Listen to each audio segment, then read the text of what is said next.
pada acara webinar Syiur Syabat tepat pukul 8 malam. Kita akan memulai kajian kita berkaitan dengan Tantrayana, dan Tantrayana ini nanti akan disajikan oleh dua narasumber utama. Yang pertama akan disampaikan oleh Saudara Dr. Budi Utama dari Universitas Hindu Dharma Indonesia di Denpasar, Bali. Dan yang kedua akan disampaikan oleh Saudara Samsul Idul Adha dari Universitas Ar-Raniri, Banda Aceh, Darussalam. Saudara-saudara, tema sebagaimana yang sudah kami sampaikan secara virtual pada beberapa minggu yang lalu, kita akan membicarakan tema ini secara serius karena kita akan belajar dari dua narasumber yang kompeten di bidangnya. Dan ini ada kaitan dengan pertemuan dua tradisi besar, yakni tradisi Arya dan tradisi Semit dalam konteks keindonesiaan kita. Nah, sebagai pengantar, saya sebagai moderator dalam diskusi kita pada malam hari ini, sebelum nanti akan disampaikan oleh masing-masing narasumber, saya akan menyampaikan hal yang paling krusial dalam pembahasan kita di malam ini. Mungkin saudara-saudara agak asing dengan istilah Tantrayana. Dan tentu saja ini merupakan istilah yang tidak akrab di lingkungan tradisi Islam di Indonesia. Tapi istilah Tantrayana ini sangat begitu populer di Nusantara ini. Sebagai pengantar awal, ketika kita bicara mengenai Tantrayana, terutama ini dikaitkan dengan Tantrayana dalam teks-teks Siwa Siddhanta, tentu saja tidak bisa dianggap sederhana. Karena bagaimanapun juga ketika kita bicara mengenai Siwa Siddhanta, itu adalah ajaran yang paling purba di Indonesia. Dan Siwa Siddhanta ini sangat erat kaitannya dengan Tantrayana itu sendiri. Satu teks yang mungkin agak kita kenal, yakni yang disebut dengan istilah Sang Hyang Kamahayanikan. Tentu saja ini ditulis dalam bahasa Jawa kuno. Itu merupakan salah satu peninggalan dari ajaran Siwa Siddhanta dan lebih khusus berkaitan dengan Tantrayana. Selain itu, kita bisa mengidentifikasi hadirnya Tantrayana itu sebetulnya bukan pada masa-masa yang paling akhir, tapi justru hadir pada masa yang paling awal. Dan itu bisa diidentifikasi melalui karya dari Siwa Siddhanta, ajaran Siwa Siddhanta, yakni yang kita kenal dengan Sarasamuccaya, yang ditulis oleh Bhagawan Wararuci. Itu abad ke-9. Artinya kalau abad ke-9 sudah ada teks yang disebut Sarasamuccaya, dan itu terkait dengan Siwa Siddhanta, artinya Tantrayana sudah eksis di Indonesia minimal abad ke-9 Masehi. Dan bukan hanya itu, kita kenal juga misalnya Kakawin Sutasoma, kemudian kita juga punya buku yang patut juga kita baca, yang ditulis oleh Empu Tanakung, yakni Siwa Ratri Kalpa. Dan ini diterbitkan di The Haag Martinus Belanda ini. Dan ini sudah menjadi karya akademik yang tentu saja diakrabi oleh para ahli filolog. Judulnya Bibliotheca Indonesica yang diterbitkan oleh Koninklijk Instituut voor Taal en Volkenkunde. Siwa Ratri Kalpa, karya dari Empu Tanakung. Dalam bahasa Jawa kuno. Dan ini salah satu bagian dari tradisi Siwa Siddhanta. Nah, tentu saja ketika kita bicara mengenai Siwa Siddhanta, itu berarti kita bicara tema besar, yakni mengacu pada tradisi Hindu. Tapi lebih khusus berkaitan dengan Siwa Siddhanta. Nah, yang membuat kita semakin penasaran, ternyata konsep Siwa Siddhanta itu juga ada hubungan dengan tradisi kemelayuan. Kalau bicara tradisi kemelayuan, berarti itu tradisi yang terkait dengan Islam. Namun tidak menggunakan istilah Tantrayana. Tapi istilah yang sering populer dipakai adalah istilah Sufism atau Sufis. Namun dalam konteks ini adalah Sufisme falsafi. Tapi ada link yang sebetulnya bisa kita belajar bersama. Nanti akan disampaikan oleh seorang pakar dari Nangru Aceh Darussalam dari Universitas Ar-Ramiri. Dan lebih khusus lagi, itu terabadikan dalam satu kitab yang cukup tua. Dan kita kenal karya itu berjudul Tarjaman Al-Mustafid, wahuwa Tarjamah Al-Jawiyah li Tafsir Al-Musamma Anwarut Tanzil wa Asrarut Ta'wil, karya dari Abdul Rauf Singkel abad ke-17. Banyak kosakata-kosakata yang bisa dikategorikan sebagai tantrik dalam tanda kutip dalam konteks keislaman di era Melayu klasik. Nah, tentu saja ini menarik bagi saudara-saudara, terutama bagi kajian lintas agama. Nah, untuk lebih rigidnya dan penjelasan lebih kompleks, kita akan belajar dari dua narasumber. Saya sapa dulu kepada Dr. Budi Utama dari Universitas Hindu Dharma Denpasar, Bali. Selamat malam Bapak Budi Pak, Utama. selamat malam, Pak. Selamat malam. Yeah. Mudah-mudahan sehat semua, Yeah. termasuk Bapak Budi Utama. Yeah. Sugeng rawuh pada acara studi lintas agama pada malam hari ini. Terima kasih banyak. Pak. Terima kasih diberi Kemudian kesempatan. kepada Saudara Samsul Idul Adha, beliau sudah hadir di tengah-tengah kita juga. Beliau dari Universitas Ar-Raniri, Banda Aceh Darussalam. Beliau nanti akan mengupas banyak hal terkait dengan Tantrayana dalam tanda kutip dari konteks filologis dan teologisnya. Selamat malam. Assalamualaikum Pak Samsul Idul Adha. Baik keadaannya?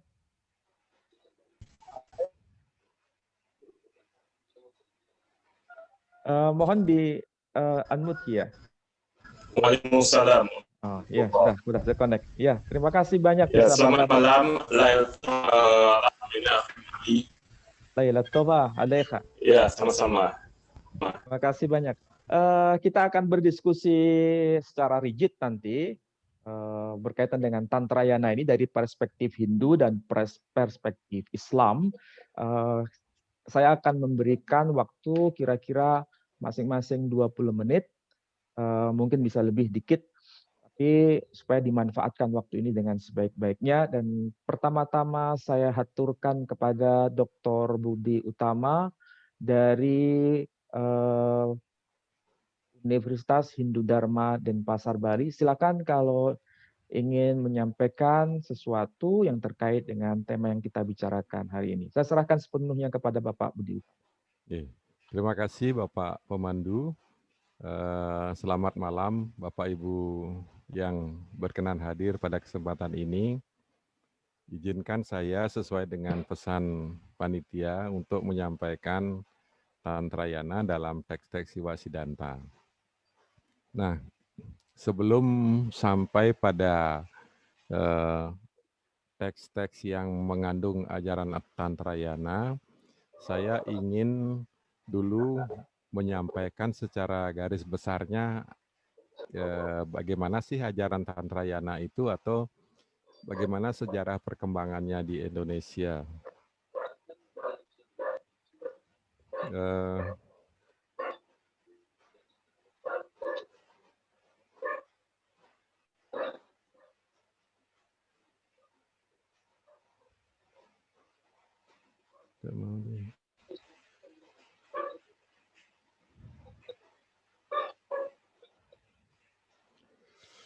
Nah, saya mulai dari kondisi di India sendiri. Tantrayana ini adalah agama atau sistem religi pra-Arya.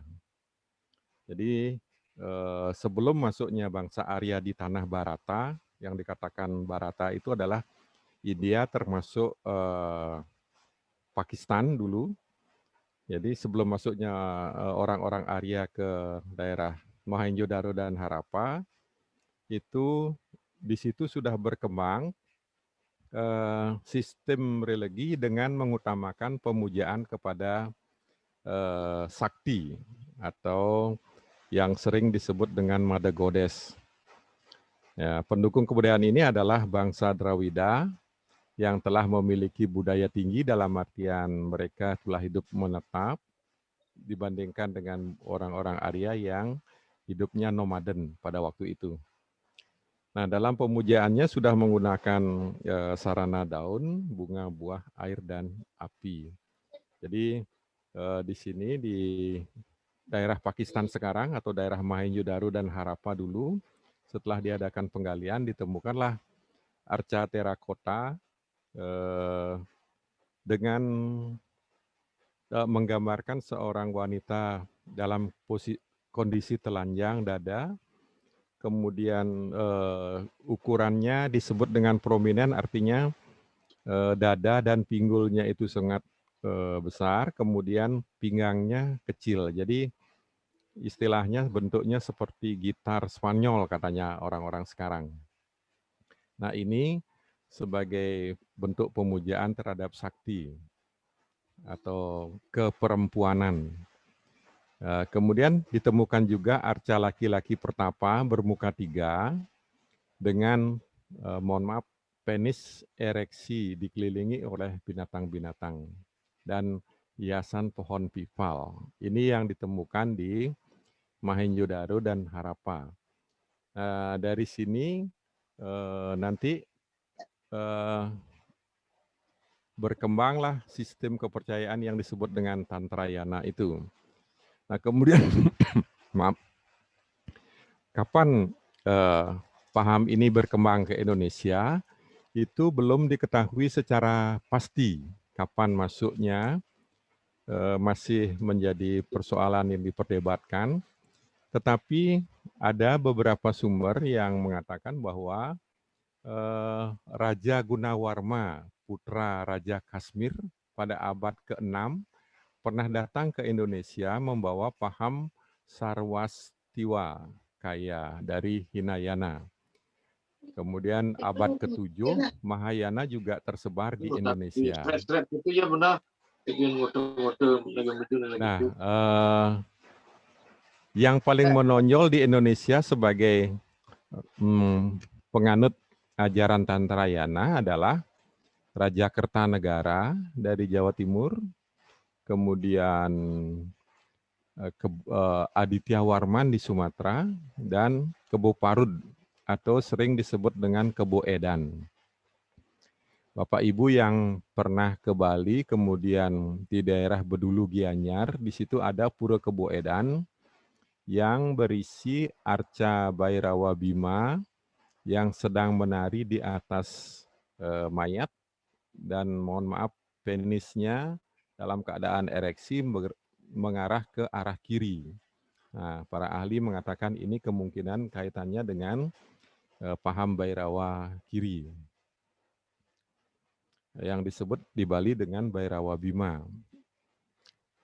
Kalau di Jawa disebut Bhairawa Kalacakra, dan di Sumatera disebut Bhairawa Heroka.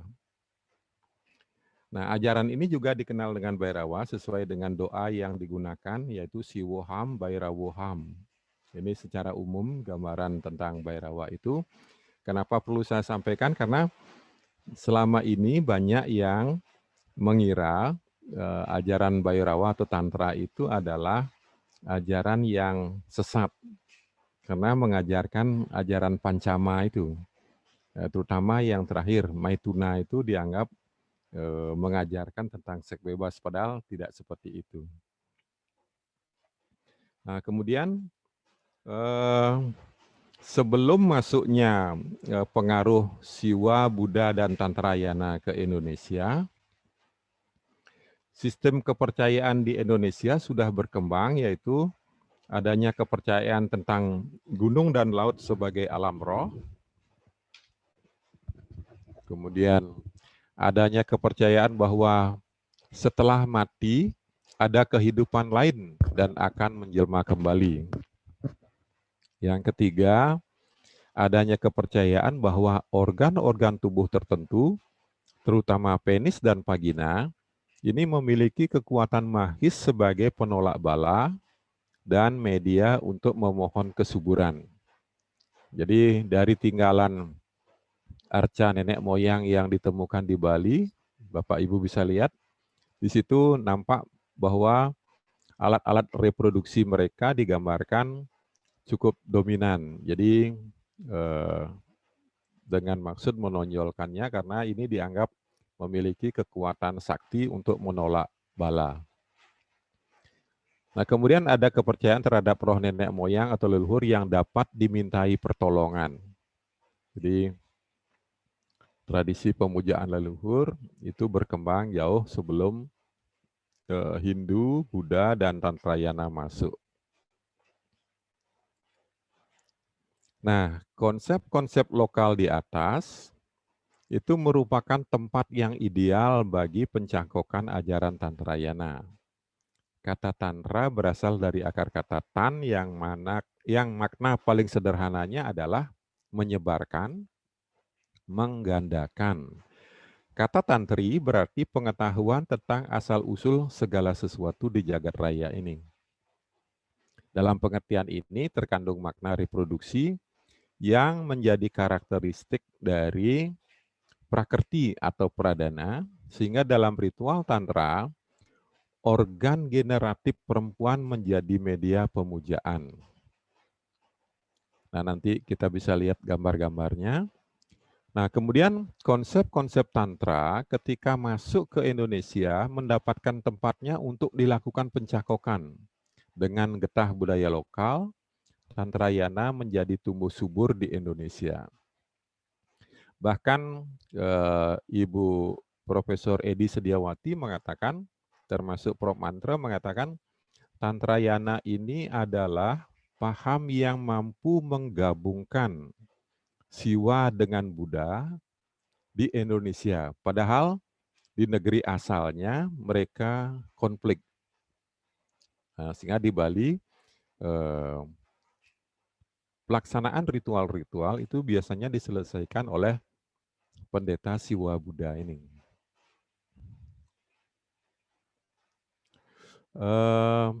Pada ajaran Tantrayana, bagian-bagian yang penting itu adalah adanya mantra, dari kata man, yang mengandung pengertian kesejatian yang bersifat esa. Tra dari kata trana artinya pembebasan dari segala samsara atau fenomena dunia. Menggunakan aksara-aksara tertentu diatur sedemikian rupa sehingga menghasilkan sesuatu bentuk bunyi.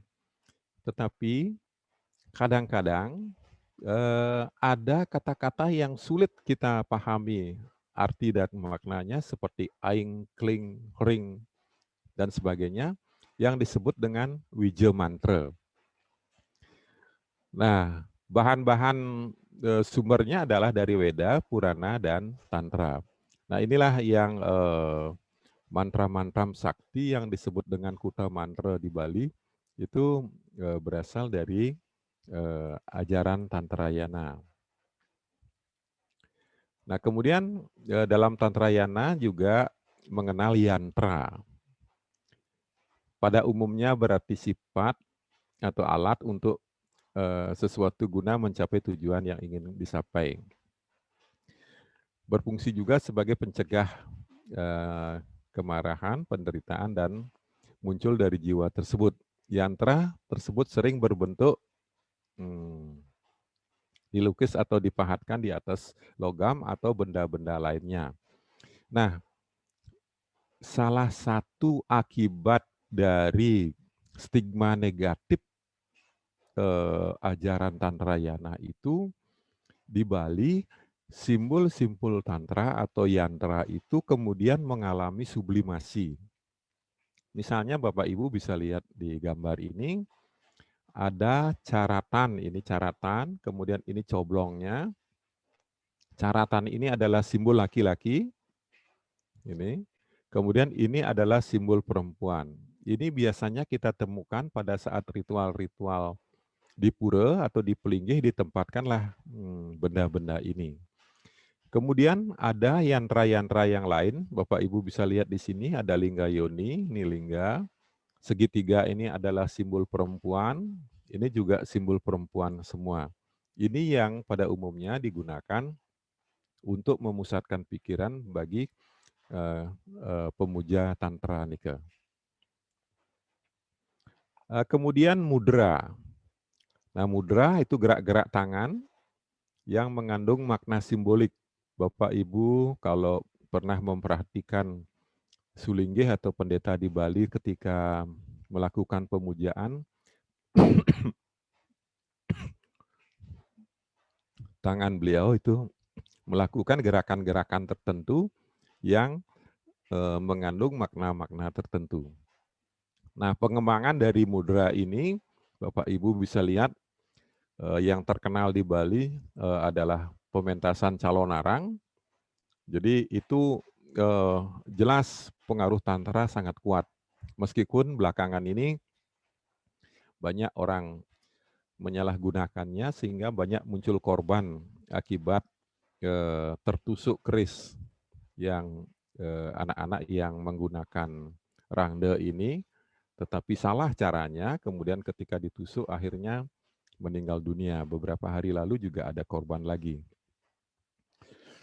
Nah, ini beberapa contoh dari mudra itu. Kemudian yang terpenting dari mantra-mantra pada ajaran Tantrayana itu adalah Gayatri Mantram. Jadi mantram bait pertama dari Trisandya yang dilakukan saat ini itu berasal dari Tantrayana. Bapak Ibu sekalian, menurut Tantra itu ada 3 temperamen manusia. Nah, disinilah kaitannya dengan Pancama tadi. Pada tingkat Pasubawa itu berkarakter seperti binatang. Jadi Raja Guna menguasai Tamah Guna, lebih mengarahkan perhatiannya keluar. Jadi ketika dia melakukan pemusatan pikiran, dia butuh yantra, butuh alat-alat konsentrasi, karena meskipun Tantra itu mengajarkan bahwa Tuhan ada dalam diri, dia butuh masih pada tingkat Pasubawa, dia masih butuh alat-alat untuk memusatkan pikiran. Kemudian Wirabawa, itu Raja Guna mendorong Satwa Guna, tetapi Raja masih tetap dominan. Ya, ini tahap yang lebih tinggi, dan yang paling tinggi adalah Dwiya Bawa, Satwa sebagai pengendali. Mohon maaf Bapak Ibu, pengaruh Tantra di Bali berpadu dengan budaya lokal itu menghasilkan makanan-makanan Bali yang khas. Ini juga akan digunakan, Bapak Ibu mungkin pernah dengar kata lawar. Nah, ini adalah lawar merah. Nanti dalam ritual itu posisinya di selatan. Sedangkan lawar putih posisinya di timur, lawar hijau atau hitam ada di utara, lawar kuning itu ada di sebelah barat. Di tengah-tengah kemudian ada sate gaya Bali yang merupakan perpaduan rasa dari 6 rasa yang diajarkan oleh tantrisme.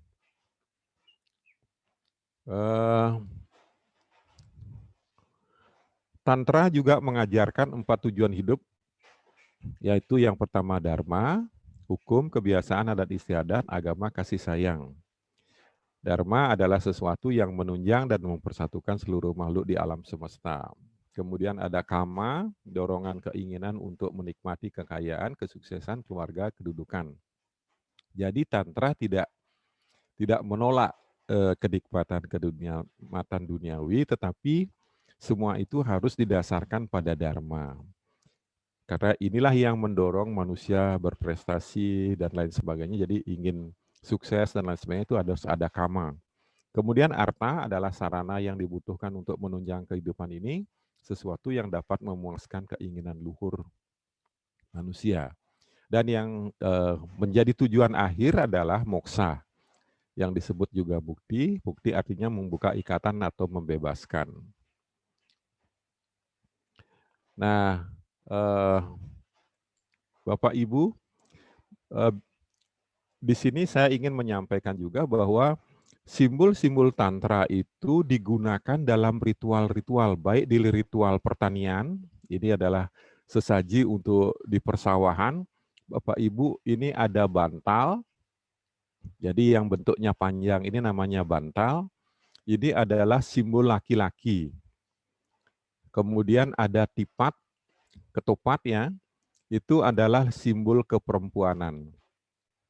Pertemuan purusa dengan perdana atau laki dan perempuan inilah yang dipandang akan menghasilkan kesuburan. Demikian pula ketika orang Bali menikah, maka mereka biasanya membawa tipat bantal pada saat ritual perkawinan itu ke rumah mempelai perempuan.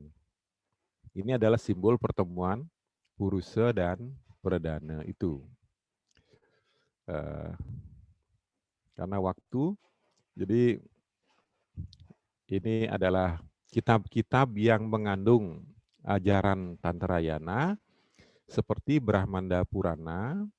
Ya, ini isinya dipandang setara dengan apa yang tadi Bapak Ustadz Manahem Alim sampaikan, itu setara dengan Sangyang Kamahayanikan yang bersifat Buddhis itu. Kemudian ada Waraspati Tattwa membahas teori ciptaan, termasuk bagaimana ciptaan anak laki-laki dan perempuan terjadi. Jadi unsur darah laki-laki lebih dominan, maka anak akan lahir laki-laki dan lain sebagainya. Juga tentang kekuatan prana. Nah, ini disampaikan secara garis besarnya, saya sampaikan di Waraspati Tattwa. Kemudian ada lontar Sabta Buana, berbicara tentang lingga yang mengelilingi dunia. Jadi Bapak Ibu kalau dilihat di Bali, ada namanya Pangider-ider. Jadi gunung-gunung yang mengelilingi Pulau Bali itu dianggap sebagai lingganya. Lingga itu adalah tempat duduknya Siwa. Jadi karena itu Goris mengatakan di Bali itu pengaruh Siwa Siddhanta sangat kuat. Kemudian ada Buana Kose, ini teori ciptaan, di mana dibicarakan tentang pentingnya aksara Om, kemudian mantra, putra mantra, mudra, dan lain sebagainya. Tattwa Sagyang Mahajenana berbicara tentang purusa dan perdana, ini kaitannya juga dengan tantra, dan Buana Sangkesepa, jadi tentang alat-alat konsentrasi, termasuk arcana, itu posisi-posisi, mudra, mantra, kuta mantra, dan pranawa. Nah, yang terakhir yang dapat kami sampaikan bahwa Surya Sewana ini juga berbicara, itu lontar yang bicara tentang tata cara Sulinggih melakukan pemujaan. Di sini jelas banyak mengandung unsur-unsur tantra karena setiap gerak tangan Sulinggih itu mengandung makna-makna tertentu. Nah, itulah Bapak Ibu beberapa lontar yang berbicara tentang Tantrayana sebagai kandungan dari ajaran Siwa Siddhanta itu. Nah, yang terakhir sebagai gambaran, di sini saya ambil foto Candi Kurung, di mana di Bali biasanya ada dua candi, yaitu Candi Bentar yang terbelah dua, dan Candi Kurung yang menjadi satu. Ini sebenarnya lambang Purusa Perdana. Candi itu adalah istananya Dewi Durga. Itulah yang bisa saya berikan gambaran ringkas. Mudah-mudahan dalam dialog nanti bisa berkembang lebih banyak. Mohon maaf atas segala kekurangannya. Saya sampaikan kembali kepada Bapak pemandu acara, Pak Ustadz. Silakan Pak Ustadz.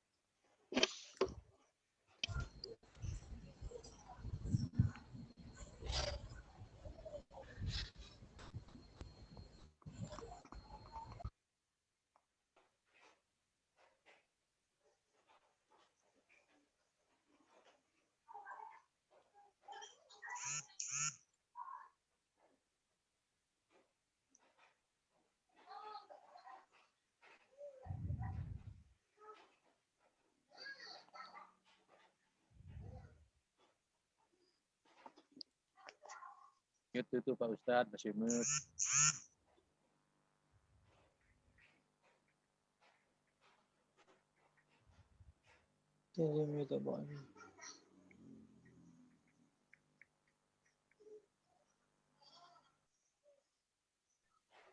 Mohon maaf Ustadz Ali masih termute, speakernya belum dihidupkan. Maaf.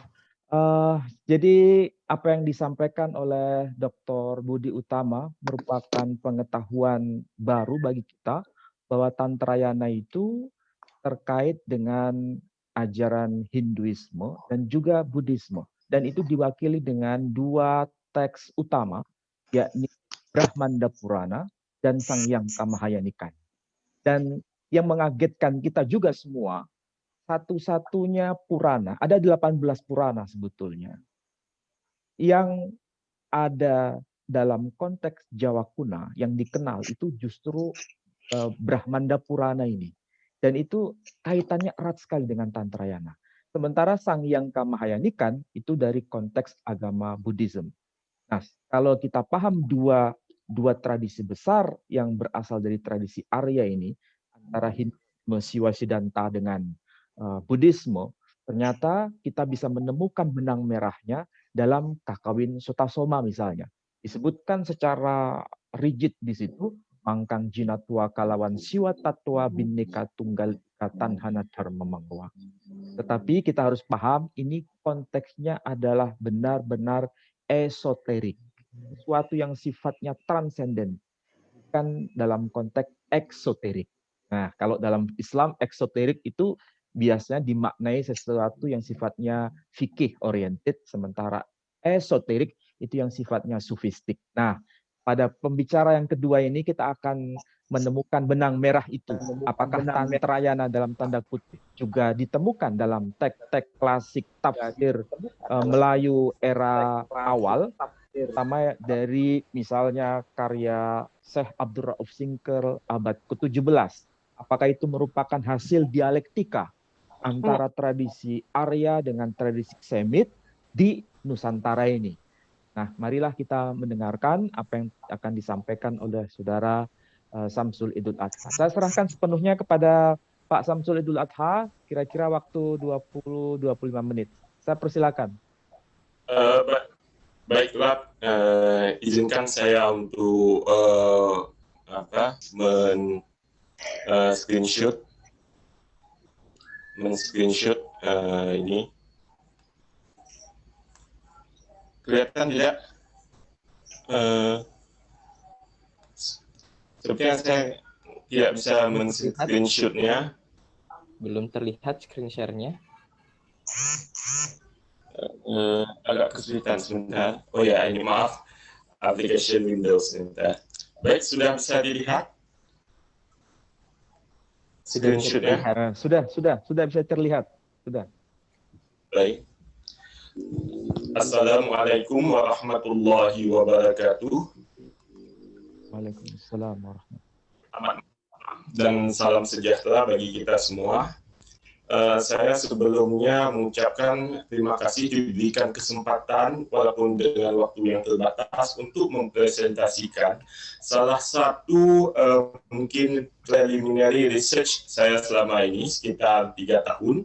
Sebelumnya dari publikasi atau terbitan buku saya terkait dengan akulturasi, sinkretisme, dan konflik dalam sejarah Islamisasi Jawa. Tapi dalam konteks ini saya akan coba untuk menggunakan framework yang sama dalam konteks peradaban Melayu klasik. Jadi untuk tidak memperpanjang waktu, saya akan memberikan mungkin diktum-diktum atau pokok-pokok pikiran dari presentasi ini. Saya ingin mengawali wacana ini dengan melihat bahwa ada satu great culture yang membentuk atau yang menjadi antecedent dan fundament dari peradaban Nusantara dan Asia Tenggara pada umumnya. Peradaban pertama yang tercatat dalam sejarah adalah peradaban yang disebut dengan proses Indianisasi. Peradaban India atau peradaban kita katakanlah yang identitasnya itu adalah peradaban Sanskrit sejak awal, saya kira tidak salah, 2100 tahun sebelum Masehi, itu di antara India dan Afghanistan, itu ada sebuah kerajaan namanya Kerajaan Gandharva. Dan kita juga tahu bahwa prasasti pertama di India yang dikeluarkan oleh Maharaja Ashoka sekitar tahun 300 sebelum Masehi, itu bahkan sudah memuat skrip Aramaik. Dalam hal ini kita bisa mengetahui bahwa India, sebagaimana juga peradaban besar lainnya seperti China dan Mesir, ketika itu adalah salah satu poin center, pusat-pusat peradaban besar dunia. Kalau kita mengambil framework Jared Diamond, alasan mengapa peradaban Asia Tenggara ini bisa terbentuk selama 2000 tahun itu tidak terlepas daripada fondasi atau antecedennya, yaitu peradaban Indianisasi. Dalam hal ini, Indianisasi diterjemahkan atau ditafsirkan oleh sebagian ahli, yaitu bagaimana persebaran peradaban dari India ke wilayah India belakang, kita katakanlah Asia Tenggara. Termasuk di situ adalah peradaban Myanmar, ada di situ Kamboja, peradaban kerajaan pertama di Asia Tenggara, yaitu Yunnan misalnya. Tapi saya tidak akan berlama-lama dalam hal ini. Tapi di sini membentuk suatu peradaban baik dari sistem kekuasaan, sosial culture, ekonomi, dan sebagainya. Dan proses Indianisasi ini ditunjukkan oleh beberapa peradaban tentang temuan-temuan peninggalan arkeologis, kultur Sanskrit, dan sebagainya. Dan jangan lupa, George Coates menjadikan faktor ataupun identitas Sanskerta sebagai faktor identitas yang utama di dalam peradaban Asia Tenggara yang terindianisasi. Nah, tetapi di satu sisi yang lain kita juga harus melihat ada pandangan baru yang dikemukakan oleh Amitav Acharya untuk melihat lokal genesnya dari peradaban-peradaban di Asia Tenggara yang terindianisasi. Saya berikan contoh, misalnya peradaban Daifliet justru tidak mengalami indianisasi tetapi mengalami sinoisasi. Dan kerajaan Cham atau kerajaan Linyi pada tahun 601 ketika ditaklukkan oleh kerajaan Sui, didapatkan adanya bukti filologis, yaitu buku-buku Buddhis keagamaan, tetapi dia menggunakan skrip Cham atau yang disebut di dalam Si Shui itu sebagai skrip Kundun atau huruf-huruf Kundun. Juga demikian muncul banyak bukti-bukti bahwa teks-teks dari India, misalnya teks Ramayana, kemudian ada teks-teks beberapa parwa dari kitab epos Mahabharata, kemudian digubah kembali oleh para Mahakawi di Nusantara sehingga mencitrakan atau menunjukkan karakteristik keunikannya yang tidak ada di dalam teks asal. Misalnya pada era Mataram ada teks Ramayana. Ramayana dijelaskan oleh Van der Meulen bahwa di situ digambarkan Sinta dapat menulis surat kepada Rama. Hal ini kalau menurut penjelasan Van der Meulen itu tidak ada di dalam penjelasan dasarnya. Ini menunjukkan lokal genes dari indigenous dari peradaban Asia Tenggara itu sendiri yang terindianisasi.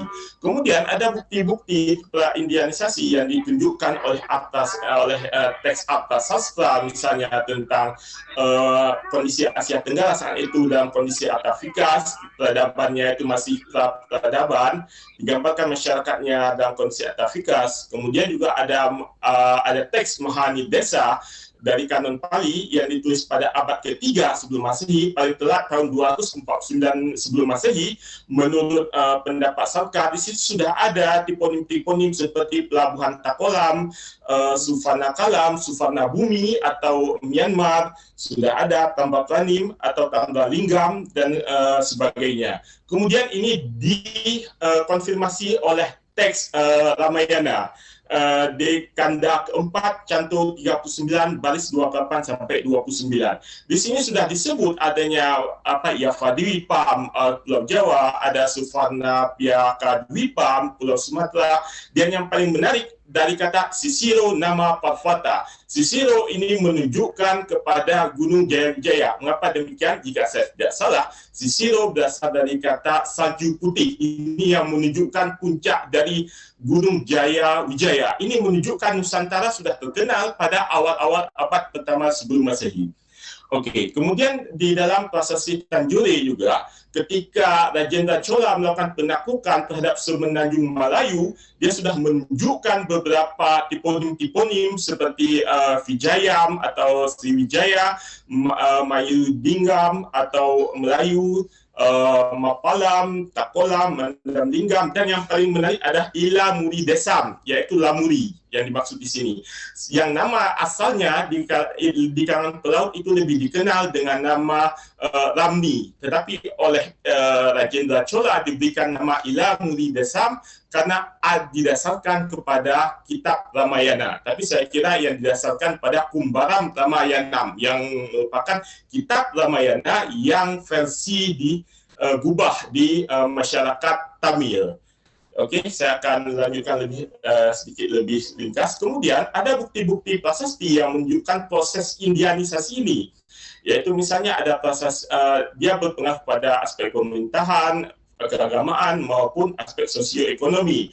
Di dalam pemerintahan misalnya, prasasti Fochan, Yupa Melawarman, prasasti Canggal ini menunjukkan adanya integrasi atau sinkretisme antara kebudayaan lokal yang matrilineal, misalnya di dalam prasasti Fochan, dengan proses Indianisasi. Sinkretisme inilah yang kemudian akan tergambar bagaimana Raja Sri Mara dia mendapatkan legitimasi kekuasaannya dari sisi matrilineal atau dari garis ibunya. Kemudian ini bisa dilakukan interpretasi pada prasasti Canggal juga. Bagaimana Sanjaya memperoleh legitimasi kekuasaan dari ibunya Sannaha, yaitu adik daripada Raja Sanna. Ini harus dipahami dalam konteks matrilineal saat itu, hubungan matrilineal. Jadi tidak bisa ditafsirkan misalnya dengan menggunakan naskah ada satu naskah naskah berikutnya. Oke, saya akan cepat. Kemudian juga berpengaruh terhadap sisi keagamaan yang sifatnya lebih sinkretis. Itu bisa dilihat misalnya pada prasasti Plosan Lor. Kemudian bagaimana Sri Kaluhun atau Pramodawardhani dan suaminya rakyat pikatan yang berbeda keagamaan tapi bisa bekerja sama di dalam pendirian Candi Klausan dan sebagainya. Juga dalam hal pendirian Borobudur dan sebagainya, juga berpengaruh dalam aspek sosioekonomi. Oke, kemudian saya kira ini tentang Tantra sudah sangat baik disampaikan oleh pemateri sebelumnya, tapi saya ingin memberikan pandangan daripada Alexis Sanderson. Kalau kita mengikuti pada penjelasan pemateri sebelumnya, ada sisi yang disebut dengan, ada kelompok yang disebut dengan Atimarga yang menekankan pada asketik. Kemudian ada kalangan yang menekankan pada aspek mantra marga yang dalam hal ini mungkin sudah dijelaskan oleh pemateri sebelumnya. Tapi ini akan lebih signifikan ketika kita lihat dalam konteks Nusantara dan dalam konteks bagaimana persentuhannya dengan budaya Melayu. Nah, perkembangan bagaimana tradisi esoteris tentang Tantrayana itu berkembang di Asia Tenggara itu tidak terlepas daripada proses peradaban di India Selatan pada abad ke-8 Masehi. Nah, pusat-pusat pengajaran seperti di pusat-pusat pengajaran keagamaan seperti di Benggala dan di Nalanda, dan terbukti ada ternyata dari tulisan disertasi dari tokoh bangsa kita, yaitu Ida Bagus Matra. Bagaimana? Slide-nya tidak berubah. Tidak berubah. Ya, sudah saya geser padahal. Tidak berpindah. Tidak berpindah. Sudah slide berapa ini? Baru slide 1 Slide berapa? di tempat. Nah, ini baru berpindah. Oh, ini udah saya ini sebenarnya. Sudah kelihatan ini? Sudah terlihat. kelihatan. Sudah. Mohon maaf, tadi soalnya saya tidak tahu tidak berpindah slide-nya. Mungkin saya lanjutkan saja, boleh? Ya, silakan. Oke. Saya lanjutkan. Kemudian ini juga sudah dibuktikan oleh tulisan dari Bapak Ida Bagus Mantra dari disertasi beliau, Hindu Literature and Religion in Nusantara, yang juga dieditor oleh pembicara pertama kita, yaitu Iwayan Budi Utama. Ini sangat mengagumkan buku ini, dan terkonfirmasi pada tahun 717 dan pada abad ke-7 ternyata dua tokoh dari satu tokoh Nalanda, guru besar dari Nalanda, yaitu Dharmapala dan Vajrabodhi, mengunjungi kerajaan Sriwijaya saat itu. Nah, ini menunjukkan, mengkonfirmasi tesis yang diajukan oleh George Coates pada halaman 142 dari bukunya The Indian States of Southeast Asia. Nah, ada kecenderungan bahwa kecenderungan di Nusantara ini adalah kecenderungan yang berarah kepada sinkretisme. Kecenderungan yang berarah kepada sinkretisme ini kemudian di dalam praktiknya, karena kebudayaan Sanskerta ini digunakan sebagai legitimasi legitimasi bagi para penguasa atau para pemimpin di Asia Tenggara, dan pada mudahnya adalah diantaranya pendiri dinasti Angkor, yaitu Jayawarman kedua, bagaimana dia melakukan ritus di Gunung Phnom Kulen pada tahun 802. Ritusnya apa, ini bisa dibaca di buku George Coates. Dan ritus ini bertujuan untuk menegakkan Mandala Chakravartin. Artinya bagaimana Jayawarman kedua ini bisa independen berkuasa, dan kekuasaannya itu diakui oleh mandala-mandala di sekelilingnya. Ini mirip dengan model kekaisaran Cina, di mana kaisar Tiongkok pada era klasik itu berkedudukan sebagai suzerain, dan bagaimana kerajaan-kerajaan di sekitarnya itu berkedudukan sebagai mandala, bahkan kerajaan-kerajaan di Laut Selatan itu tunduk dengan memberikan tributer atau upeti, yang tentunya ada negosiasi ekonomi dalam hal ini ketika Tiongkok di masa klasik saat itu. Oke, untuk mempercepat saya akan menjelaskan. Di sini ada hipotesis interkultural antara Indo-Arya dan Sanskerta, dan bersama juga Jawi Melayu. Ini terbentuk ketika kita berbicara dengan teks-teks tafsir. Kita berbicara tentang buku ini, The Emergence of Semantics in Foreign Linguistic Tradition, bagaimana exegetial teks atau teks-teks tafsir dia berkembang untuk menghasilkan semantik, dan semantik ini dia di satu sisi berfungsi sebagai signifier atau penanda, dia terhadap signified, yaitu realitas interkultural saat tersebut. Oleh sebab itu, mengapa di dalam bahasa Indonesia, bahasa Melayu, itu bahkan ada penyerapan kata baca dari bahasa Sanskrit, ada tulis dari bahasa Austronesia, ada kata al-kirtas atau kertas dari bahasa Arab. Nah, inilah menunjukkan hubungan interkulturalnya. Dan satu sisi lain, diterangkan oleh Arsene Jackson, kita jangan lupa ada kesepadanan antara bahasa Indo-Arya atau bahasa Avestan dengan bahasa Sanskrit dan sebagainya.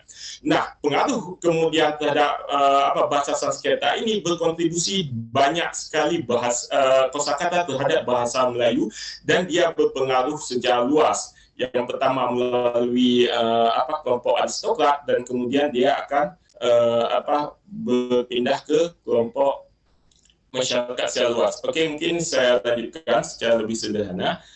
Ini adalah teks-teks, ini adalah literatur antecedent tentang penelitian hubungan antara Tantrayana dan sinkretismenya dengan tasawuf falsafi, atau yang disebut oleh Vladimir Brzezinski itu sebagai sinkretisme, adalah sebagai sufi tantrik yang digunakan oleh Brzezinski pada artikelnya tahun 2014 dan 2017. Dan ini salah satu penelitian dari Elsie Zechner, kumpulan dari ini bisa saya tunjukkan bukunya.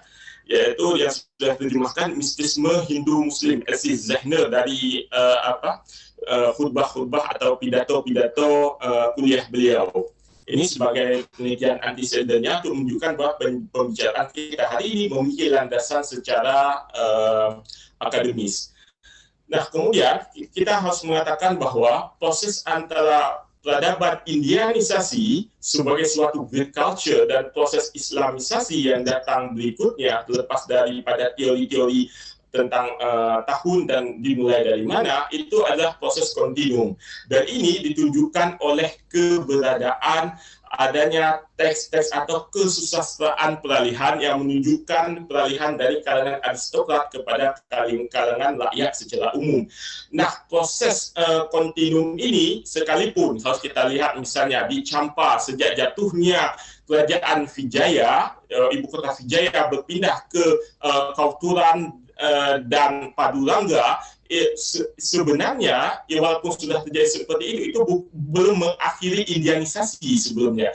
Ada proses yang disebut dengan proses transisi secara linguistik, ada proses transisi bukti-bukti secara filologis. Nah, ini sudah dijelaskan oleh Chambers Lloyd 2014 ketika dia menjelaskan teks Melayu yaitu Hikayat Dewa Mandu di dalam teks peralihannya ya dalam bahasa Melayu dan dalam bahasa Champa yang di situ ada unsur-unsur Persianya. Oke, mungkin saya akan lanjutkan untuk lebih cepat. Kemudian ada epistem Melayu. Bukti secara linguistik itu bukti filologis menunjukkan sejak I think pada abad ke-7 dia sudah menyebut tentang kosakata Melayu, artinya Melayu. Kemudian itu bertahan pula pada prasasti Amogapasya atau prasasti Padang Loko yang dikeluarkan oleh Aditya Warman di Sumatera. Itu juga melahirkan kosakata yang disebutnya Malaya Prahitantah. Kemudian ada prasasti Tanjore yang saya tunjukkan tadi, itu juga mengkonfirmasi adanya peradaban atau entitas Melayur dengan benteng-benteng tinggi di atas bukit yang tinggi. Nah, kemudian kembali lagi yang terakhir adalah di dalam kitab Turjuman Al-Mustafid karya Syekh Abdul Rauf As-Singkili. Kata bahasa Melayu kembali muncul untuk mengkonfirmasi bahwa eksistensi identitas Melayu sejak abad ke-7 sampai abad ke-17 itu masih bertahan. Nah, eksistensi yang selama ini menunjukkan yang mengkonfirmasi bahwa tidak mungkin terjadi diskontinuum dengan peradaban sebelumnya yang menjadi antecedent, yaitu peradaban Indianisasi. Itu kurang lebih hipotesis dasar yang saya jelaskan di sini. Dan ini ditunjukkan oleh teks-teks awal. Misalnya adalah teks Batu Bersurat Terengganu. Batu Bersurat Terengganu yang dikeluarkan pada tahun 702 Hijriah atau sekitar abad kurang lebih pada abad 14 sekian, itu menunjukkan di sini adanya unsur-unsur yang kita bisa mengatakan ada unsur-unsur peradaban Sanskrit yang tidak bisa diabaikan dalam hal ini. Nah, BBT ini atau Batu Bersurat Terengganu ini mirip dengan teks kedudukan bukit yang dikeluarkan oleh Dang Hyang Dapunta misalnya. Dan juga dia mirip dengan teks Undang-Undang Tanjung Tanah dalam hal legalistiknya, peran legalistiknya sebagai literatur hukum, sebagai panduan hukum. Nah, di sini banyak kosakata-kosakata Melayu di dalam transkripsi Batu Bersurat Terengganu. Ini saya akan jelaskan sedikit secara umum. Misalnya di dalam teks Samsul Idul Adha, 5 menit lagi. Mungkin saya akan lanjutkan mungkin sedikit lagi. Fokus kita di dalam Tarjuman Al-Mustafid ini misalnya ada kata tentang swarga, ini ada kata tentang segala makhluk. Segala makhluk ini satu sisi dia ada di dalam pemahaman Ikhwanul Muslimin, hubungan makrokosmos dan mikrokosmos, dan hubungan makrokosmos dan mikrokosmos sebagai hubungan ini ya. Ini juga dibuktikan oleh di dalam teks Lontar Tutur Aji Saraswati misalnya. Itu bisa kita bandingkan dari buku yang ditulis oleh Rubinstein dan sebagainya. Kemudian tentang Harut dan Marut ini juga ada pengaruh dari Persia dan sebagainya, Maruta. Kemudian ini juga terkait dengan kata swarga. Ini ternyata kata surga itu berasal dari kata swarga, dan itu kata swarga itu sudah muncul di inskripsi pertama. Kemudian ini adalah kitab Al-Muntahi, mungkin ini yang penting saya tunjukkan, bahwasanya ada konsep tentang biji dan kayu untuk merefleksikan hubungan antara manusia dan Tuhan. Dan itu terkait dengan hubungan transendental imanensi. Dan mungkin ini yang untuk terakhir, ada Bustan As-Salakin. Bustan As-Salakin ini menunjukkan adanya pengaruh daripada teks Amarta Kunda, dan juga ada pengaruh daripada teks Risalah-i Sammari Yoga yang dikenal menurut Baginski di kalangan tarekat Qadariyah di India. Kemudian satu hal lagi untuk mengkonfirmasi pernyataan ataupun deskripsi kita di sini adalah mengapa kritik-kritik yang dikeluarkan oleh Nuruddin Al-Nili pada Wahdatul Wujud itu menurut pendapat Ahad Jones dan Chibiro itu tidak terlepas daripada pengalaman keagamaannya di India yang dilihat oleh Nuruddin Al-Nili. Dan dalam hal ini Nuruddin Al-Nili melihat pengalaman di sinkretisme di India tengah berlangsung di dalam konteks sinkretisme wacana atau polemik Wahdatul Wujud di alam Melayu dan sebagainya. Dan ini mengkonfirmasi bahwasanya di satu sisi proses sinkretisme itu benar berlangsung di India, di satu sisi yang lain gaya-gaya atau corak tantrik itu muncul di alam Melayu, terutama di dalam wacana polemik Wahdatul Wujud dan sebagainya. Dan ini teks yang bagaimana Nuruddin Al-Nili ini mengidentifikasi daripada pemahaman Hamzah Famsuli di dalam kitab Asrarul Arifin, dan dia mengatakan terkait dengan kecenderungan kepada Tanun Sukiyah atau reinkarnasi. Saya harap ini adalah pemaparan wacana awal dan mungkin kita bisa berdiskusi lebih dalam. Saya kira demikian, Pak Ali. Saya kembalikan kepada moderator. Terima kasih. Baik, terima kasih Pak Samsul Idul Adha yang telah menyampaikan paparan mengenai Tantrayana dalam konteks kitab-kitab tafsir Melayu klasik. Dan tentu saja itu merupakan salah satu contoh yang telah beliau sampaikan dalam kajian linguistik, terutama linguistik historis atau filologis, dan juga sempat menyampaikan terkait dengan makna teologisnya. Nah, saudara-saudara, sebelum kita berdiskusi lebih dalam lagi, ada beberapa hal yang tentu saja ini menjadi rangkuman dari kajian dua narasumber. Pertama, berkaitan dengan Tantra sebetulnya tidak lepas dari konteks local genius. Bukan hanya ada yang di wilayah Arya, India, tapi ketika bicara mengenai Tantrayana, ada local genius di situ. Local genius itu bukan hanya sekedar persoalan keterjalinan kebahasaan, bahasa lokal dengan aspek teologis, tapi juga adanya hubungan dialektika, bagaimana ajaran dari India kemudian bisa dipertemukan dalam konteks kenusantaraan ini. Saya mungkin agak kurang begitu nyaman ketika mendengar istilah sinkretisme di sini. Mungkin ini merupakan salah satu sudut pandang tradisi Barat. Sementara kalau kita sendiri lebih akrab dengan istilah inkulturasi atau indigenisasi. Nah, begitu juga apa yang disampaikan oleh Pak Samsul Idul Adha. Kalau kita cermati, itu berkaitan dengan aspek Sanskrit kosmopolis, juga adanya semacam Arabik kosmopolis, bahkan penanda tradisi Melayu bisa disebut sebagai Malay kosmopolis. Cuma bagaimana itu bisa dijumpai dalam teks-teks tafsir Melayu klasik, mungkin ini kita akan diskusi. Baik, barangkali Pak Budi Utama mau mengajukan semacam pertanyaan untuk sambung rasa kepada Pak Samsul Idul Adha, bisa disampaikan.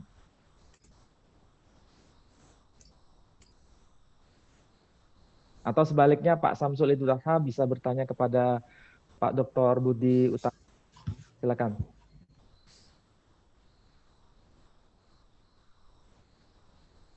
Baik, terima kasih Bapak Menakhir Ali. Mungkin saya ingin menanyakan karena dari aspek historisitas saja, dari aspek kesejarahan dan aspek filologis, kebetulan pembicara pertama di dalam materi sebelumnya itu menyebutkan tentang Gunawarman pertama, yang disebut sini adalah pangeran dari Kashmir. Dia kemudian menurut teks Tiongkoknya dia pindah ke Holing atau Kalingga. Ini kalau menurut yang dipaparkan oleh Paul Michael Munoz di dalam buku Kerajaan-Kerajaan Awal Kepulauan Nusantara dan Semenanjung Malaysia, teks ini sebenarnya ini hanya berbicara sampai Holing, bahwa kemudian Ratu Holing ini kemudian berpindah menganut keyakinan Gunawarman dan diikuti oleh putranya atau putra mahkotanya. Dan ketika terjadi perang, putra mahkotanya bertanya kepada Gunawarman, bolehkah saya ikut berperang? Atau bolehkah saya berperang melawan musuh? Karena perang ini untuk mempertahankan diri sendiri. Nah, penjelasan atau tiponim daripada teks ini hanya sampai kepada Holing. Persoalannya adalah Holing yang dimaksud di sini, apakah Kalingga yang ada di Pulau Jawa atau tepatnya di Pekalongan, atau Kalingga yang ada di India dekat kota Orissa atau dekat Orissa. Ini dia persoalan secara filologisnya. Karena saya cek di dalam buku Gronesfeld misalnya, catatan Tiongkok tentang Nusantara, tidak ditemukan catatan ini, catatan yang tentang Gunawarman ini. Catatan tentang Gunawarman ini muncul di kutipan yang dibawakan oleh Paul Michael Munoz, dan itu tidak menyebutkan tentang sekte Sarvastivada kalau saya tidak salah. Mula Sarvastivada kalau menurut yang dijelaskan oleh Ising dalam hal ini.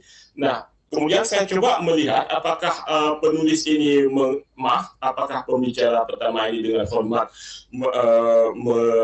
merefer kepada buku yang disertasi dari tokoh bangsa kita, Bapak Ida Bagus Mantra, tapi saya juga tidak menemukan di dalam buku ini terkait dengan yang disebutkan di dalam paparan slide tersebut.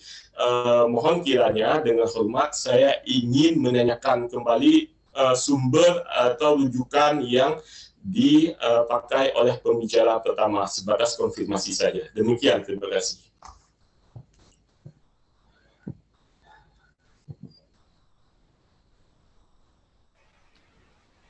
Terima kasih Bapak Samsul Idul Adha. Memang di buku yang kebetulan saya edit, disertasi Pak Mantra, itu memang tidak disebutkan bahwa putra mahkota kerajaan Kashmir itu datang ke Indonesia, tetapi beliau lebih menekankan pada tokoh Itsing itu. Nah, saya temukan pandangan ini di bukunya Chaudhry. Di bukunya Chaudhry yang mengatakan bahwa putra Raja Kashmir itu katanya pernah ke Indonesia pada abad ke-6. Nah, ini yang untuk mengkonfirmasinya itu yang mohon maaf saya juga kesulitan apakah itu bisa dibenarkan atau bagaimana. Jika pandangan ini benar bahwa ketika abad ke-6 itu, maka kemungkinan ada hubungannya dengan raja perempuan yang pernah ada di Jawa itu. Kemungkinan ini, saya juga belum berani memastikan. Karena pernah dikatakan di Jawa ada kerajaan Kaling yang diperintah oleh seorang perempuan itu. Apakah itu Kaling yang di Jawa atau yang di Kalingga yang di India? Nah, inilah yang rupanya masih menjadi perdebatan di kalangan para peneliti. Jadi mohon maaf, saya juga belum menyelusuri sejauh itu, Mas. Nggih.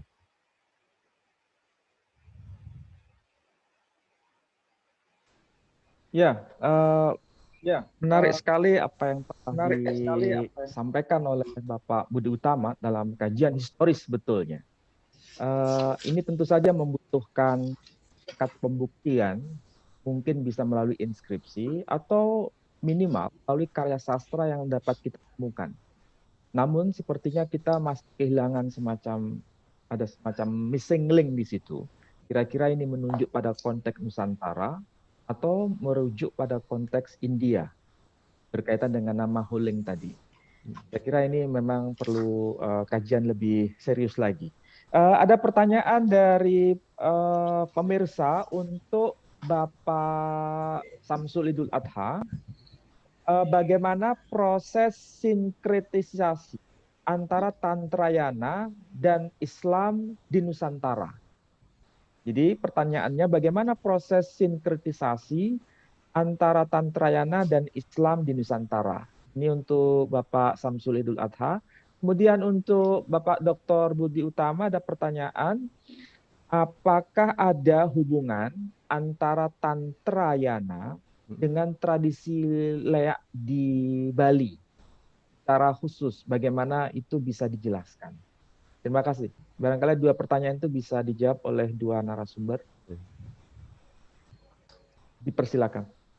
Baik, terima kasih kepada Bapak Menachem Ali telah membacakan pertanyaannya. Dan ini untuk menjelaskannya sebenarnya kita butuh beberapa alat ilmu ataupun pengetahuan dasar terkait dengan proses hubungan indigenous atau inkulturasi antara peradaban, indianisasi, kemudian bagaimana adanya proses pembalikan kepada lokal genius, itu sekitar abad 13 kalau tidak salah. Kemudian dilanjutkan munculnya peradaban islamisasi di Asia Tenggara berikutnya. Ini agak sulit ketika kalau kita tidak membedakan atau mengidentifikasi lokal etnografinya, karena berbeda antara proses islamisasi di ranah Pulau Jawa dengan proses islamisasi dalam alam Melayu yang oleh Profesor Oman Fatul Rahman, beliau menyebutkan kalau di dalam alam Melayu prosesnya adalah integratif, karena peradaban yang sudah ada, kultur yang sudah ada itu bisa berintegrasi secara langsung dengan Islam secara lengkap, secara integratif dan sebagainya. Sebaliknya di dalam proses islamisasi Jawa ada proses dialektikal antara kultur indianisasi dari keraton yang saat itu adalah keraton Majapahit yang peradabannya telah mapan dengan kultur ataupun proses islamisasi yang berlangsung kemudian. Nah, ini permasalahan kalau kita mengidentifikasikan literatur yang dibawakan oleh Nancy K. Florida, misalnya beliau menunjukkan bahwa literatur ini adalah literatur yang menunjukkan inkulturasi ini literatur belakangan.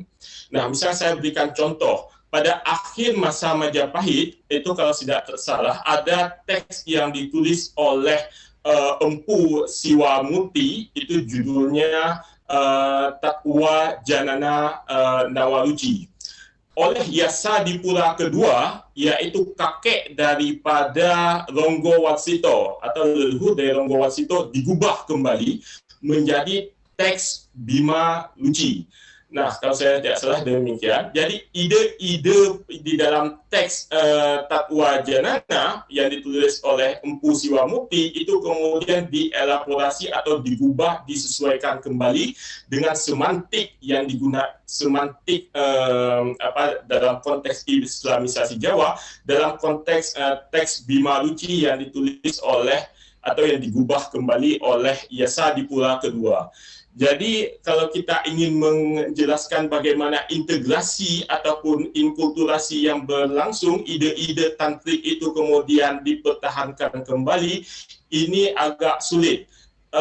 Contoh yang paling mudah mungkin kita bisa menunjukkan pada atau karya Ronggo Warsito, yaitu kitab Serat Wirid Hidayat Jati. Di dalam Serat Wirid Hidayat Jati itu ada konsep tentang martabat 7 yang diambil dari pengaruh Syamsuddin Al-Sumatrani di dalam kitab Jauhar Al-Haqaiq.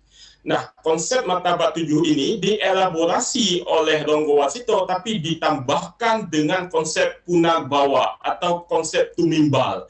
Apabila ruh tidak bisa menyatu ke dalam ahadiyah, jadi ada peringkat ruh manusia setelah kematian itu kembali di dalam martabat 7 itu, jika tidak sampai menyatu kepada ahadiyah, dia akan dikembalikan ke alam ajsam dan menjalani kehidupan kembali sebagai manusia.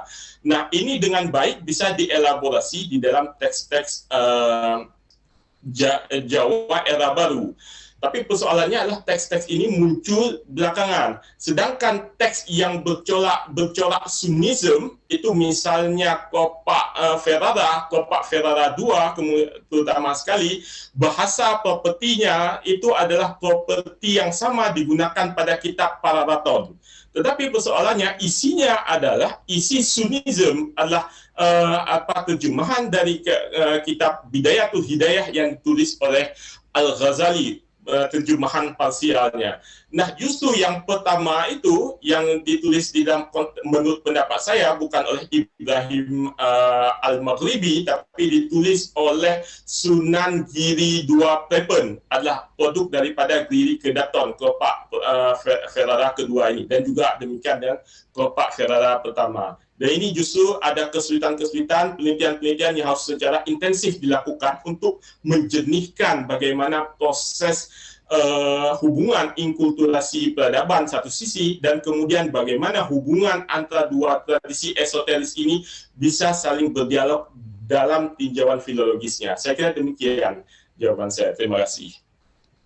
Ya, mungkin untuk menambahkan informasi yang telah disampaikan oleh Pak Samsul Idul Adha, ini ada buku yang cukup representatif bagaimana terjadinya semacam inkulturisasi antara Siwa Siddhanta dengan Buddhism, karya dari S. Supomo. Ini yang judulnya adalah Arjuna Wiwaha. Di dalamnya itu dikenalkan nama yang menjadi common platform era pra-Islam yang disebut sebagai Sri Parwata Raja Dewa. Ini saya kira bentuk kearifan lokal bagaimana ajaran Tantra itu memayungi dua tradisi keagamaan yang sama-sama Arya, yakni Buddhism dan Siwa Siddhanta, dengan menggunakan istilah Sri Parwata Raja Dewa. Tidak menyebutkan kekhasan masing-masing tradisi agama Hindu maupun Buddha, tapi menggunakan istilah yang khas betul-betul nuansa lokal di sini yang dimunculkan, yakni Sri Parwata Raja Dewa itu sendiri. Dan itu termaktub dalam teks bahasa Jawa kuno. Ini dalam konteks tradisi Jawa. Kemudian kalau kita lihat misalnya ketika Islam muncul, itu juga dikenalkan nama yang amat penting dalam hal keesaan Tuhan, dan itu disebutnya dengan Hyang Widi. Disebutkan dengan ungkapan Hyang Widi. Dan itu ditulis dengan huruf pegon, artinya huruf Arab tapi bahasa Jawa. Dan ini kemudian justru diabadikan, dilestarikan oleh saudara kita di Bali, terutama penganut Siwa Siddhanta, dengan menggunakan istilah Sang Hyang Widi Warsa. Ini menarik sebetulnya, antara dari tradisi Arya atau dengan sebutan Sanskrit Kosmopolis menjadi Arabic Kosmopolis dalam nuansa huruf pegon dengan sebutan Hyang Widi, kemudian diadaptasi dalam tradisi Siwa Siddhanta di Bali dengan menggunakan aksara Jawa kuno lagi. Jadi ada semacam siksak di sini. Dan tentu saja ini menarik untuk kajian kita ke depan. Nah, tentu saja sekali lagi indigenous maupun local genius itu saya kira sesuatu yang patut kita cermati karena ini ada hal yang bisa kita pahami. Kemudian yang saya tahu juga apa yang termaktub dalam teks-teks Jawi, yakni huruf Arab tapi bahasanya itu bahasa Melayu, dikenal dengan istilah Dewata Mulia Raya. Mungkin tadi Pak Samsul Idul Adha agak kelewatan menjelaskan itu. Karena ini salah satu bentuk kearifan bagaimana teks Islam tapi tidak menggunakan istilah Allah, tapi menggunakan istilah Dewata Mulia Raya. Mungkin bisa dieksplorasi dalam kajian selanjutnya. Itu yang bisa saya sampaikan. Barangkali ada pertanyaan dari Pak Dr. Budi Utama kepada Pak Samsul. Barangkali. Ya. Sepertinya tidak ada. Tapi ada satu pertanyaan yang ingin saya sampaikan kepada Pak Dr. Budi Utama. Sebetulnya Tantrayana ini itu sebetulnya konsep yang betul-betul khas keindonesiaan yang kita jumpai wujud konkret sekarang, atau memang itu sebagai sebuah bentuk transformasi dari peradaban Sanskrit yang kemudian melembaga dari tradisi Nusantara ini. Ya. Karena kalau kita lihat misalnya, kalau tadi ada pertanyaan mengenai leak juga belum dijelaskan, saya kira hal seperti ini kan tidak ditemukan di tradisi India. Itu pertanyaan dari saya. Kemudian untuk Pak Samsul Idul Adha, berkaitan dengan teks-teks klasik ya, Melayu klasik itu. Berbagai banyak naskah peninggalan ulama-ulama kita, terutama paling lama itu ditemukan pada abad ke-17. Kalau abad ke-17, berarti kita belum bisa menjadikan itu sebagai data yang paling awal, karena yang paling awal itu sendiri justru abad ke-9, yakni misalnya Sarasamucaya itu kan abad ke-9. Kemudian Sotasoma itu abad ke-14. Sedangkan tafsir Terjemahan Al-Mustafid karya Abdul Rauf Singkel itu abad ke-17. Ada jeda sekitar 300 tahun. Tetapi istilah bahasa Sanskrit, istilah bahasa Parsi itu betul-betul abadi. Dan yang mengagetkan saya ketika saya baca ini yang di edit oleh L.F. Brekel, Hikayat Muhammad Hanafiya. Ini merupakan karya dalam bahasa Melayu dengan huruf Arab tentunya, tapi bahasa Melayu. Banyak kosakata bahasa Parsi itu begitu menjamur dalam teks ini. Apakah ini sebagai sebuah bentuk bahwa pengaruh tradisi Arya itu begitu kuat pada masa abad ke-17 itu? Mohon ini bisa diberikan semacam kajian dari pertanyaan-pertanyaan ini. Terima kasih. Terima kasih Pak Ustadz. Sepengetahuan saya, ada semacam kecocokan dari tradisi India pra-Arya dengan apa yang berkembang di Nusantara. Jadi agama pra-Arya itu mengutamakan pemujaan terhadap sakti, hal-hal yang terkait dengan keperempuanan, yang disebut dengan Mother Goddess itu. Kemudian masuk orang-orang Arya ke lembah Sungai Sindu, itu terjadilah, saya lebih memilih semacam istilah perluluhan antara agama pra-Arya dengan agama Arya. Nah, inilah yang menghasilkan agama Hindu. Namun sebelum berkembangnya Hindu itu, mereka sudah punya sistem keyakinan yang lebih mengutamakan kepada kekuatan keperempuanan ini. Sedangkan orang-orang Arya dengan Rigveda dan lain sebagainya itu cenderung lebih bersifat maskulin, ajaran-ajaran yang terkandung dalam buku-buku Weda. Nah, ketika masuk ke Indonesia, rupanya apa yang diajarkan oleh orang-orang Drawida tentang sistem kepercayaannya itu, atau yang disebut dengan Tantrayana itu, menemukan pohon-pohon lokal yang bisa dicangkokkan menurut yang.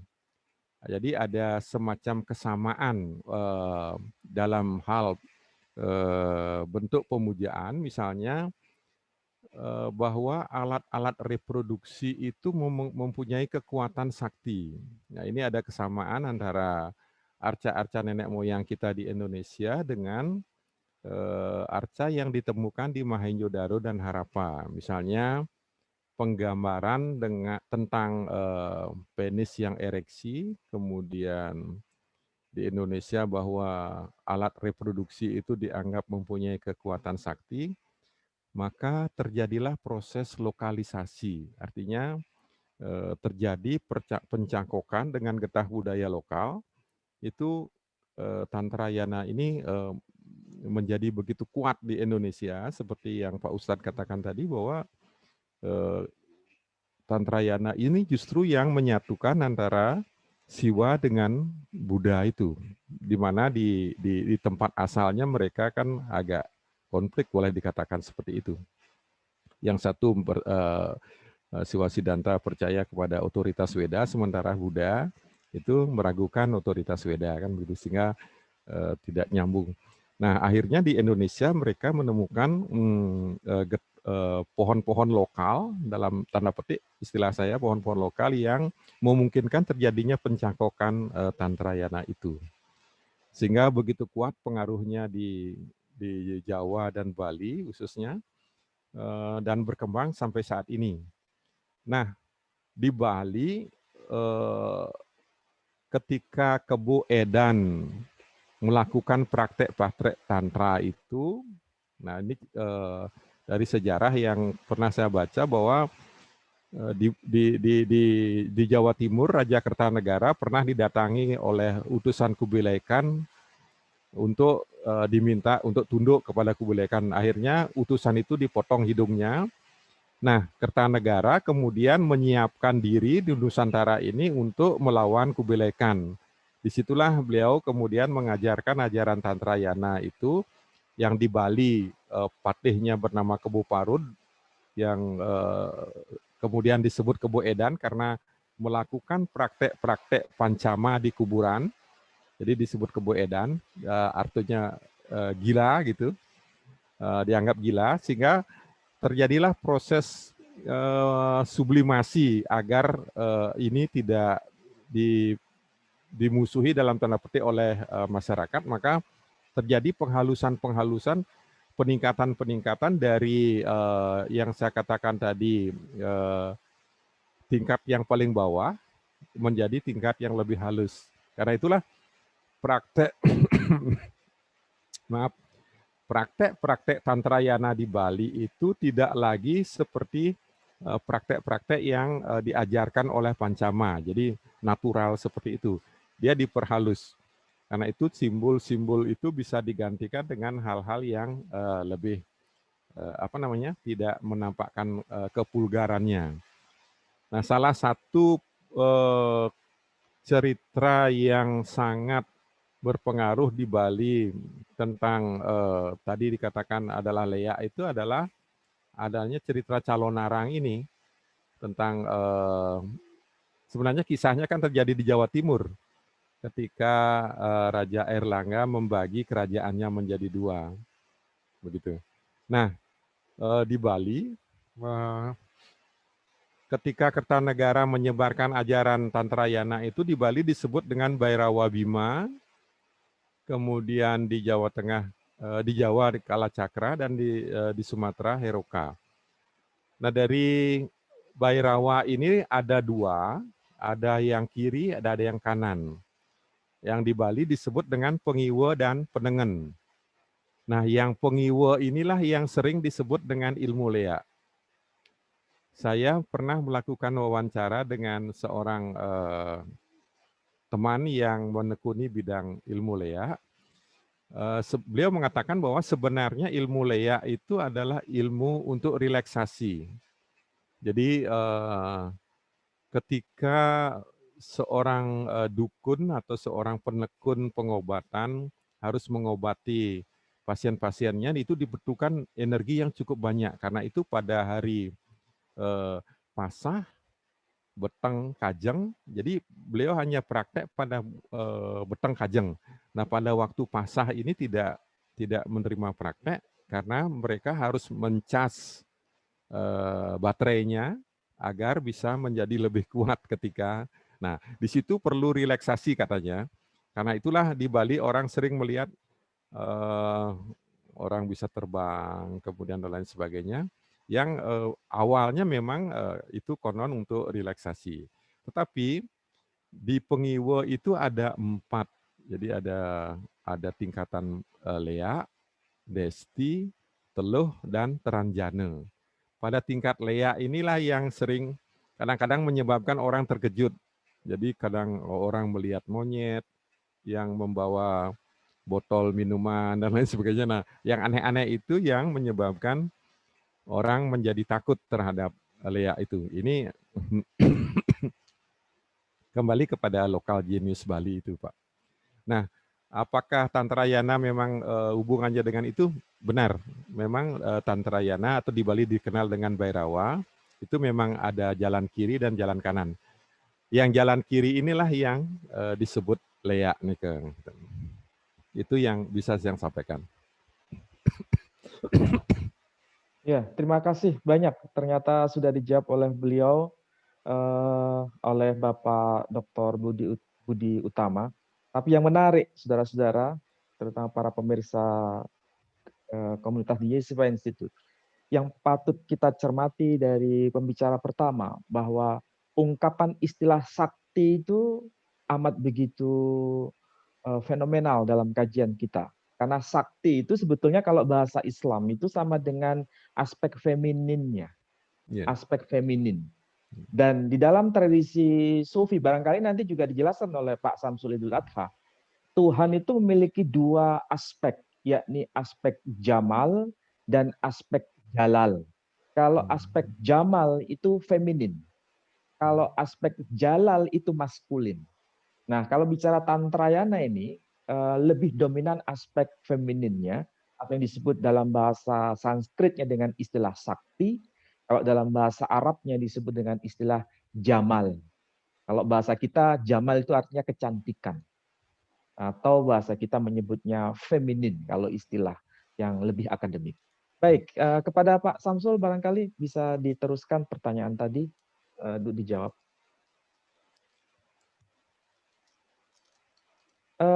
Di unmute dulu Pak ya, Pak Samsul. Suaranya tidak kedengaran. Oh ya sudah. Mungkin dengan hormat saya koreksi sedikit bahwa bukan abad ke-17 yang pertama sekali merupakan teks-teks teks-teks awal di dalam alam Melayu.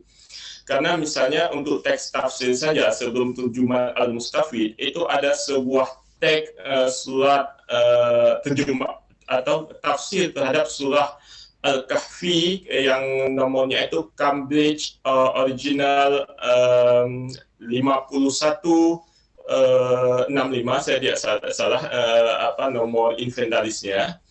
Nah, dan di waktu yang sama pada abad 16 itu disertasi dari Teku Iskandar itu ada yang disebut dengan Hikayat Aceh.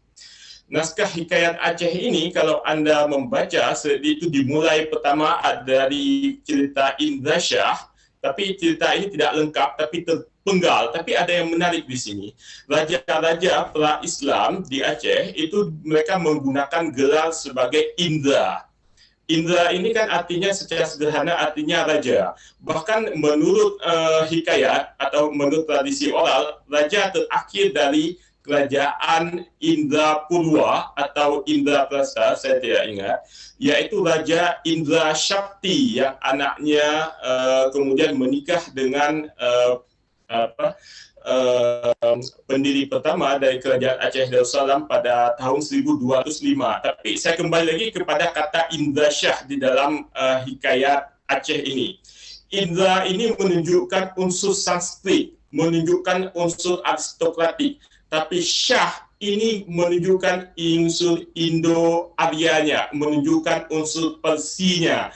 Ini bisa kita gunakan sebagai contoh penanda pertemuan antara dua kebudayaan dalam konteks saat itu dalam konteks Lamuri kita katakanlah, karena yang menjadi pusat peradaban saat itu Lamuri satu, dan satu lagi ada yang disebut dengan pusatnya Darul Kamal. Kalau menurut hemat saya, justru yang menjadi pusat dari pemerintahan Indra Shakti ini ada di Darul Kamalnya.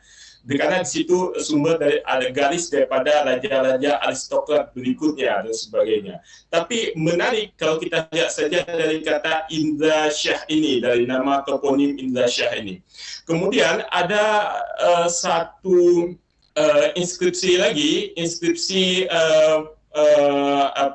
di alam Melayu, di namanya Nisan Minye 7. Nisan Minye 7 ini menurut pembacaan daripada Uli Kozo ini bukan milik daripada, ini hampir sama dengan usianya dengan batu bersurat Terengganu yang saya jelaskan tadi di awal, dia sekitar abad ke-8, tapi ada dua teks. Pertama, kalau saya tidak salah, teks Nisan Arab daripada Sultanah Malik Ad-Danair, dan yang kedua ini yang menarik, ini adalah teks Minye 7, bahasanya bahasa Melayu kuna dan menggunakan aksara, bukan aksara Palawa, tetapi aksara Sumatera kalau menurut keterangan daripada beberapa pembaca epigrafi yang saya temui.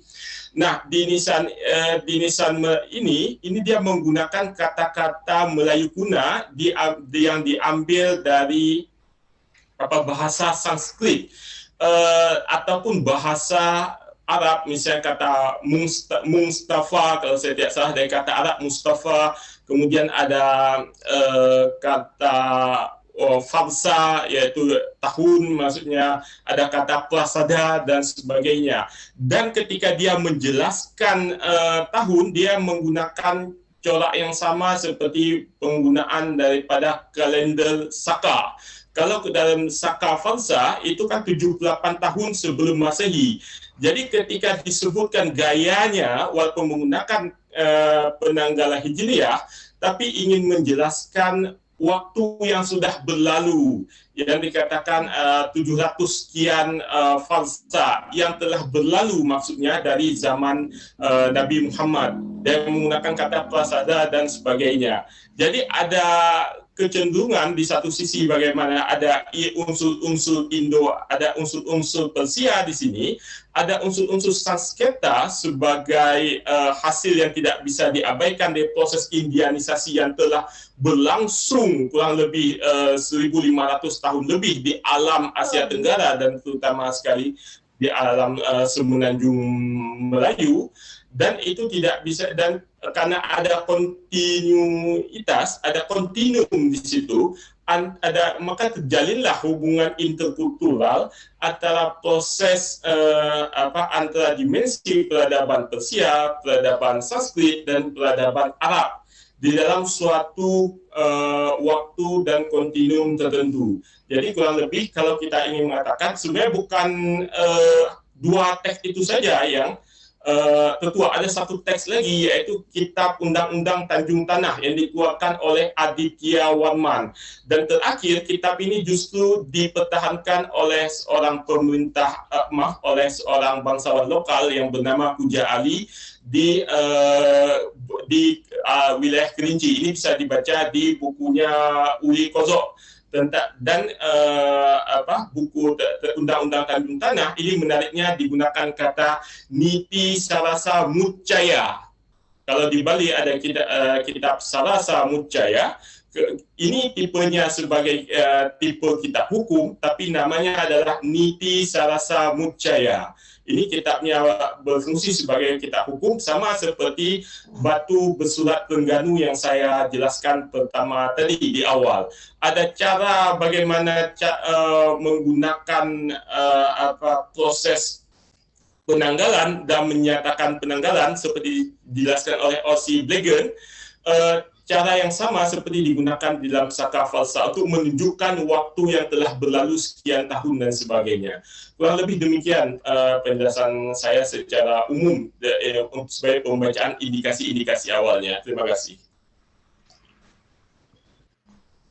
Baik, menarik sekali penjelasan dari dua narasumber kita pada malam hari ini. Ini kita bukan hanya bicara soal agama, tapi kita juga bicara soal sejarah, bicara mengenai bagaimana peradaban besar dari tradisi Sanskrit dan tradisi Timur Tengah menyatu, bertemu dalam tradisi Nusantara. Cuma perlu ini kajian lebih serius lagi, karena paling tidak kalau kita menggunakan dua pendekatan yang pernah digagas oleh Profesor Seldon Pollock berkaitan dengan Sanskrit Cosmopolis, itu juga diteruskan oleh seorang profesor yang bernama Ronit Ricci berkaitan dengan Arabic Cosmopolis. Apakah itu jaraknya tidak terlalu panjang, atau hanya selisih cuma 100 tahun atau cuma 50 tahun? Tentu saja ini perlu kajian lebih lanjut. Karena tadi disampaikan juga oleh Pak Samsul Idul Adha, ternyata juga ditemukan namanya teks teks Melayu kuno. Dan itu ditemukan namanya teks Niti Samucaya, disebutkan mengenai itu. Juga ada yang Jawa kuno yang kita kenal di tradisi Bali dengan teks yang berjudul Sara Samucaya dalam bahasa Jawa kuno. Jadi nampaknya antara Melayu kuno dengan Jawa kuno ini betul-betul ada semacam sinergi dalam melembagakan semacam identitas kenusantaraan ini. Apalagi kalau kita bicara mengenai Trantantrayana dalam konteks lintas agama. Sayang sekali saudara-saudara, sebetulnya kita perlu banyak menggali informasi dari dua narasumber ini. Waktu tidak mengizinkan kita, perlu kita untuk melanjutkan tradisi pembacaan, memperkaya literasi kita dalam kajian pada malam hari ini untuk membahas mengenai Sanskrit Cosmopolis, kemudian dilanjutkan dengan Arabic Cosmopolis, dan seharusnya kita akan mempunyai identitas sendiri yang disebut sebagai Malay Cosmopolis itu. Bagaimana wujud konkretnya Malay Cosmopolis? Malay Cosmopolis bukan hanya bicara mengenai Riau, tapi bicara mengenai Nusantara itu seperti apa. Ini saya kira lebih menarik dalam kajian-kajian berikut. Terima kasih. Saya berharap kita akan melanjutkan tradisi kajian ini, dan saya mengucapkan betul-betul terima kasih kepada Dr. Budi Utama yang meluangkan waktu untuk berbagi ilmu kepada kita semua, kepada khalayak ramai berkaitan dengan studi lintas agama dan lintas budaya pada malam hari ini. Dan juga kepada Bapak Samsul Idul Adha dari Universitas Ar-Raniri, UIN Ar-Raniri di Banda Aceh. Mudah-mudahan ini semakin mempererat tali persaudaraan kita. Terima kasih sekali lagi saya aturkan kepada kedua narasumber, dan kita insya Allah bertemu pada session berikutnya. Saya akhiri, dan wassalamualaikum warahmatullahi wabarakatuh. Salam damai sejahtera untuk kita. Terima kasih semua, Pak Budi Utama, Dr. Budi Utama, dan Pak Samsul. Terima kasih. Ya, terima kasih. Sama-sama. Matur sukma.